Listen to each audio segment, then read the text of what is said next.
Today, we are going now to connect the components for pneumatic circuit. We are going to make circuits.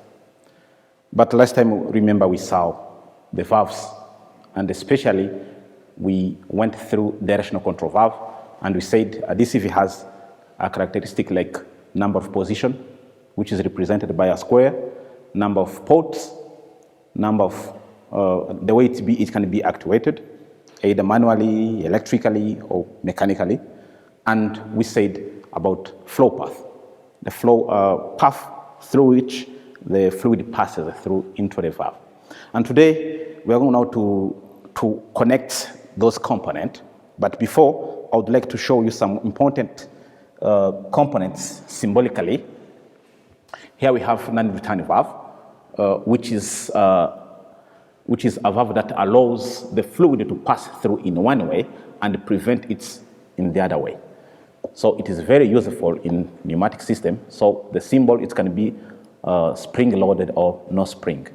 And we have a NOR gate, allowed to have like a logic OR gates, or we have another one which is dual pressure valve, which is taken as AND gates. And we also have quick exhaust valve. We have also flow control valve. Remember, we say that flow control valves are used when you need to control the speed of the actuator. So now here we have our first circuit, the control for a single acting cylinder.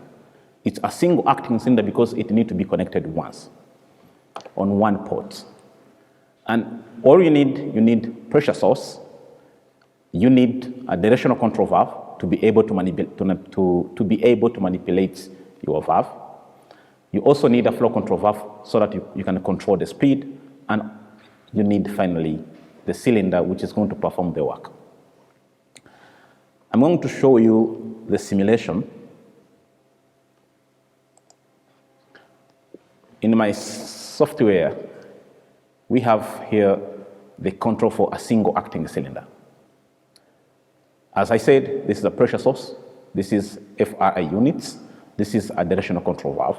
You guess how many ports, how many positions, write it down. This is a flow control valve, and this is a cylinder, which is a single acting cylinder. We call it single because we supply once. So let's simulate and see what comes out. By pressing on a pedal here, you can see the cylinder goes for extension. And by releasing, the spring takes the DCV back to the initial position, which causes the cylinder to retract back. Let me do it once again here. You can see by pressing on a pedal, it goes for positive stroke. And by releasing, it comes for negative stroke. You can see what is happening. When I press, port 1 got connected to port 2, and port 3 is closed. When I release, this time port 2 is connected to port 3, and port 1 is closed, which means we are exhausting the used air. So let's do it practically on trainer kit. So we're going to use our pipes. We plug it here, and then we go to the pedal valve. And its output,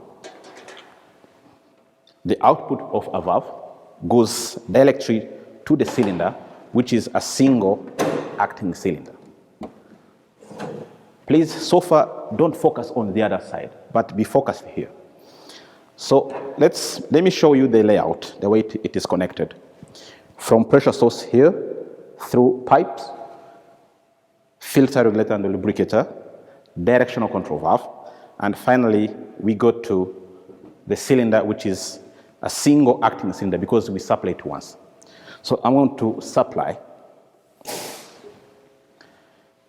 So you see here, we say this is a regulator, so we can be able to regulate the pressure we want. You just need to pull it up. Then you turn either anti-clockwise to minimize pressure, or you turn clockwise to increase pressure. After setting pressure, then you press it back. When now you press on a pedal, you can see the cylinder goes for extension. By releasing, the cylinder goes back to the retraction stroke. And here we have a flow control valve, just to control the speed. We can make it fast. See, it is working fast. So now, This pedal, it's adhesive, of course, having how many ports? 1, 2, 3. 3 ports. And how many positions? Just 2 positions. To mean 1 position for positive stroke and another position for negative stroke. So each position has its individual task. Now let me connect to a double acting cylinder. With a double acting cylinder, we're going to use again simulation to see what comes out. In simulation, here we have our double acting cylinder and the DCV, and you can see this time we don't use 3 ports, but we use 5 ports just because our double acting cylinder needs to be supplied on 2 sides. So we will need, of course, the supply ports, 2 exhaust ports, and 2 cylinder ports. So that's where we use this directional control valve. So if we press on this push button, the cylinder goes for positive stroke. And this makes port 1 to be connected to port 4, and port 2 to be connected to port 3, and port 5 is closed. By releasing,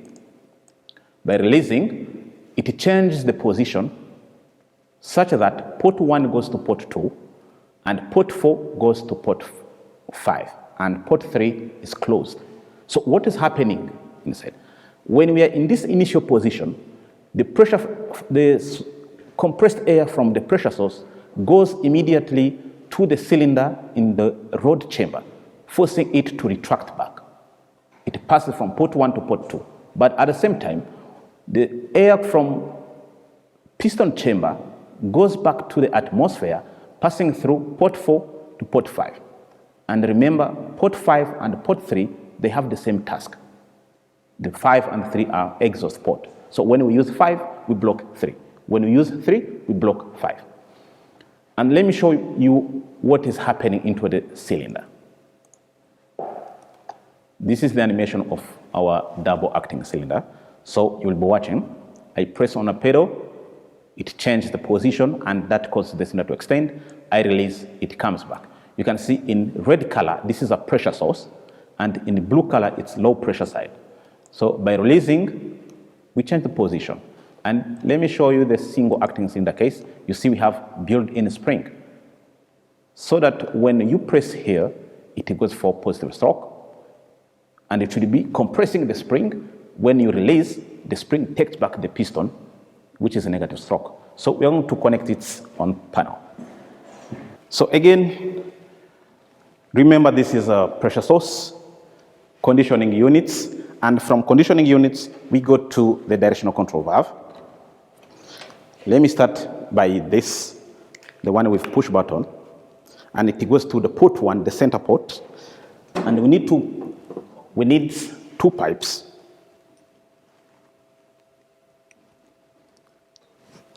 Such that if one pipe goes here, the other will go there, because this is our double acting cylinder. You just need to plug it in, and we release air. So from what we have, here we have pressure, and in these 2 pipes, one is having pressure, one is not having pressure. So where do we have pressure? It's on this side. It's this pipe. That's the one that causes the piston to move. If we press here, we are changing the position. So this time the air goes to that port, and the air which was in this side moves to the atmosphere. So when you release, you are able to change the position. So you can be opening or closing the door. So being here, I would like to show you again by using a lever.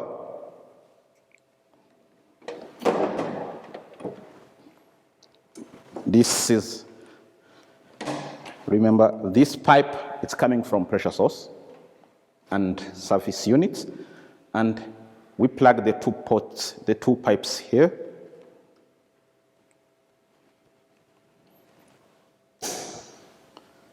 So if you turn this in this way, we change a position, and it comes back in retraction or negative stroke. You go to that side, it goes for positive stroke or extension, and so on. So now, let's talk about types of control circuit. Types of control circuit. A cylinder can be controlled either directly or indirectly. So when it is directly, it's like this. We have from supply to DCV and to the cylinder.